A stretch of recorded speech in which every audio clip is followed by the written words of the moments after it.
Assalamualaikum warahmatullahi wabarakatuh. Saya Jessica Dewi Intaranata, saya bersekolah di SMK Negeri 1 Kepanjen.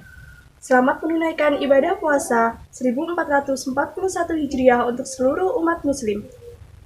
Bulan Ramadan adalah bulan yang sangat dinantikan oleh seluruh umat muslim. Persiapan materi, mental, hingga persiapan fisik adalah sesuatu yang harus dilakukan untuk menjemput keagungan bulan ini. Selain persiapan tersebut, dibutuhkan pengetahuan tentang apa saja yang boleh dilakukan dan dilarang saat bulan Ramadan. Hal itu dimaksudkan untuk mendapatkan beberapa keberkahan dan pengampunan di akhir bulan nanti. Lalu bagaimana dengan hukumnya orang yang berpuasa tapi meninggalkan sholat? Jadi, barang siapa yang berpuasa tapi ia meninggalkan sholat, berarti ia telah meninggalkan rukun terpenting dari rukun-rukun Islam setelah tauhid. Puasanya sama sekali tidak akan bermanfaat baginya selama ia meninggalkan sholat, sebab sholat merupakan tiang agama dan di atasnya lah agama tegak. Dan orang yang meninggalkan sholat hukumnya adalah kafir, sedangkan orang kafir amalannya tidak diterima oleh Allah Subhanahu wa Ta'ala. Rasulullah Shallallahu Alaihi Wasallam bersabda, perjanjian antara kami dan mereka adalah sholat. Barang siapa meninggalkannya, maka dia telah kafir. Hadis riwayat Ahmad dan para penulis kitab Sunan dari hadis Buraidah.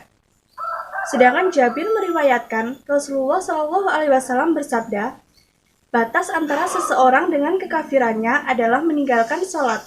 Hadis riwayat Muslim, Abu Daud, At-Tirmizi, dan Ibnu Majah. Tentang keputusannya terhadap orang-orang kafir, Allah Subhanahu wa Ta'ala telah berfirman, dan kami hadapi segala amal yang mereka kerjakan, lalu kami jadikan amal itu bagaikan debu yang berterbangan. Quran Surat Al-Furqan ayat 23. Berbagai amal kebijakan yang mereka lakukan dengan tidak karena Allah Subhanahu wa Ta'ala, niscaya kami hapus pahalanya, bahkan kami menjadikannya sebagai debu yang berterbangan. Demikian halnya dengan meninggalkan sholat 5 waktu atau melahirkan sholat dari waktunya. Perbuatan tersebut merupakan perbuatan maksiat yang dikenai ancaman yang keras. Allah Subhanahu wa Ta'ala berfirman, maka kecelakaanlah bagi orang-orang yang sholat, yaitu orang-orang yang lalai dalam sholatnya. Al-Quran Surat Al-Ma'un ayat 4 dan 5. Lalu bagaimana dengan orang yang berpuasa tapi dia ketiduran saat sholat subuh sedang berlangsung? Jadi dalam sebuah hadis telah dijelaskan, barang siapa yang lupa atau tertidur dari sholat, maka kafaroh tebusannya adalah dia sholat ketika dia ingat. Muttafaqun alaih diriwayatkan oleh Bukhari dan Muslim. Menurut hadis ini, bagi orang yang tertidur dan meninggalkan sholat dengan tidak sengaja, maka untuk menebus dosanya, ia harus sholat saat terbangun.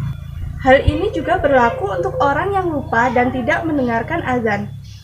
Namun karena ada hadis yang menyebutkan adanya pemaafan bagi orang yang tidak sengaja meninggalkan sholat dengan cara menebusnya, menurut kami itu berdampak pada pahalanya yang akan berkurang, maka hadis ini tidak dapat dijadikan patokan untuk lalai dalam menjalankan sholat 5 waktu. Misalnya waktu subuh hanya beberapa menit atau beberapa jam, maka tidak dibenarkan jika ia tidur menjelang sholat subuh.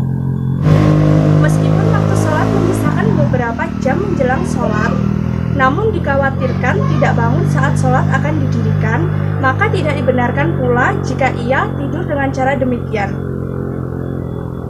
Lalu bagaimana hukum puasa bagi orang yang tidak sholat berjamaah? Lalu bagaimana hukum orang yang berpuasa namun tidak menjalankan sholat tarawih? Jadi hukum sholat tarawih ini adalah sunnah. Seperti halnya dengan sholat sunnah lainnya, jadi kesimpulannya puasa tetap sah meskipun tidak sholat tarawih. Ada pula catatan penting bagi orang yang sedang menjalankan ibadah puasa.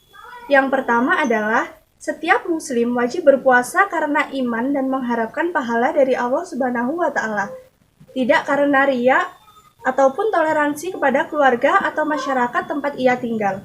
Jadi, yang memotivasi dan mendorongnya berpuasa hendaknya karena imannya bahwa Allah Subhanahu wa Ta'ala mewajibkan puasa tersebut atasnya, serta karena mengharapkan pahala di sisi Allah Subhanahu wa Ta'ala atas puasanya tersebut. Yang kedua, Secara tidak sengaja, kadang-kadang orang yang berpuasa terluka, seperti mimisan ataupun muntah. Hal-hal tersebut tidak membatalkan puasa, kecuali jika orang tersebut sengaja Yang kedua, secara tidak sengaja, kadang-kadang orang yang berpuasa terluka, seperti mimisan ataupun muntah.